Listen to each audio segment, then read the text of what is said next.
ताजमहल दुनिया के 7 अजूबों में से एक मकबरा है, एक मजेदार मस्जिद। इसका निर्माण सम्राट शाहजहां ने अपनी तीसरी पत्नी बेगम मुमताज महल की याद में किया था, जिनकी मृत्यु 1631 में हुई थी। यह एक विशाल मुगल वास्तुकला में सफेद संगमरमर से बनी एक शैली है, जो फारसी, इस्लामी और भारतीय स्थापत्य शैली के तत्वों को जोड़ती है। यह बहुप्रशंसित कृति 1631 से 1648 के बीच मुख्य वास्तुकार उस्ताद अहमद लाहौरी द्वारा कई हजार कारीगरों द्वारा समर्थित एक इंपीरियल कमेटी के मार्गदर्शन में बनाई गई थी। इसे 1983 में श्रेणी के तहत यूनेस्को की विश्व धरोहर सूची में एक सांस्कृतिक संपत्ति स्मारक के रूप में अंकित किया गया था। यह विशाल मुगल गार्डन के बीच में स्थित है,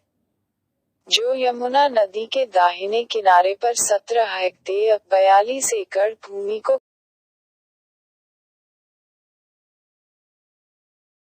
अजंता की गुफाएं 2 चरणों में बनी बुद्धिस्ट गुफाएं हैं। पहला, सम्राट अशोक के शासनकाल से था, गुप्त काल के 5वीं और 6वीं शताब्दी ईस्वी के दौरान। दूसरा, अतिरिक्त परिवर्धन किया गया था, गुफाओं में बड़े पैमाने पर सजी हुई भित्ति चित्रों, श्रीलंका में सिगिरिया चित्रों और मूर्तियों की याद आती है। 31 रॉक कट गुफा स्मारक हैं जो बुद्धवाद की धार्मिक कला का अनूठा प्रतिनिधित्व करते हैं।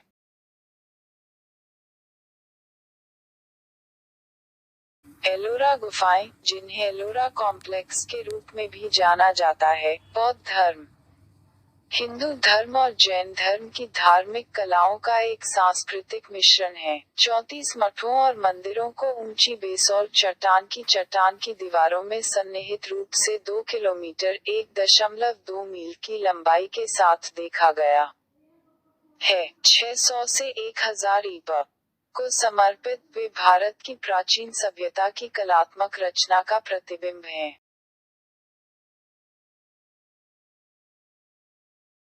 आगरा का किला, जिसे आगरा का लाल किला भी कहा जाता है, मुगल शासन और शक्ति को उनके साम्राज्य के केंद्र के रूप में दर्शाता है। इसे 1982 में सांस्कृतिक स्मारक के रूप में यूनेस्को की विश्व विरासत सूची में अंकित किया गया था। यह किला यमुना नदी के दाहिने किनारे पर स्थित है, जिसे लाल बलुआ पत्थर में बनाया गया है, जिसकी लंबाई 2.5 किलोमीटर 1.6 मील है। यह एक खंदक से घिरा हुआ है जो कई महल, टावरों और मस्जिदों को घेरता है। वे 16वीं शताब्दी से 18वीं शताब्दी की शुरुआत तक बने थे। कोणार्क सूर्य मंदिर ओडिशा के कोणार्क में 13वीं शताब्दी का सूर्य मंदिर काला पगोडा के नाम से भी जाना जाता है।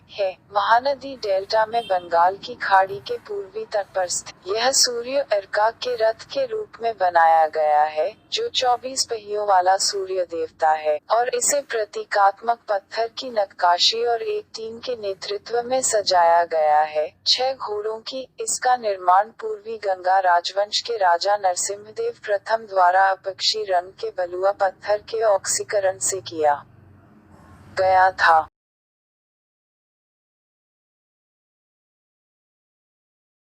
ब्रह्मपुत्र नदी के दक्षिण तट के बाढ़ के मैदानों में असम के पूर्वोत्तर राज्य में स्थित काजीरंगा को 1985 में यूनेस्को द्वारा अपने अद्वितीय प्राकृतिक वातावरण के लिए विश्व विरासत स्थल घोषित किया गया था। यह पहली बार 1908 में गैंडों की घटती संख्या को बचाने के लिए एक आरक्षित वन के रूप में स्थापित किया गया था। 1916 में काजीरंगा गेम सेंचुरी के रूप में, 1950 में काजीरंगा वन्यजीव अभयारण्य का नाम बदलकर 1974 में राष्ट्रीय उद्यान घोषित किया गया। इस पार्क में 42,992 हेक्टेयर 106,250 एकड़ का क्षेत्र शामिल है। महान भारतीय एक सींग वाले गैंडों की सबसे बड़ी आबादी का घर है।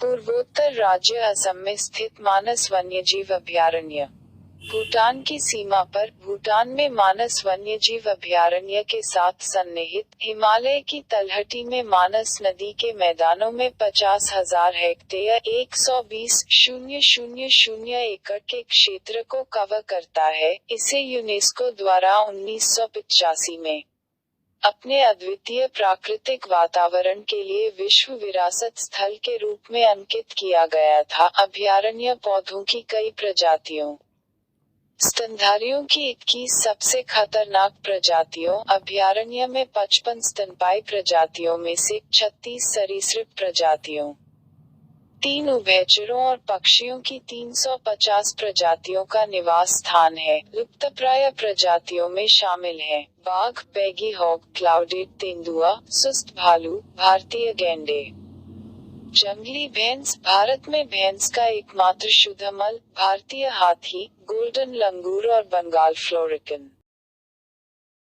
भरतपुर में केवलादेव राष्ट्रीय उद्यान Sindhu Ganga monsoon one biographical प्रांत के भीतर स्थित है। यह 2,783 हेक्टेयर 6,880 एकड़ के क्षेत्र में फैला हुआ है। इसे 1982 में एक राष्ट्रीय उद्यान घोषित किया गया था। 1900 में यह महाराजा ऑफ भरतपुर का एक बत्तख शिकार रिजर्व, फिर 1956 में एक पक्षी अभयारण्य बन गया।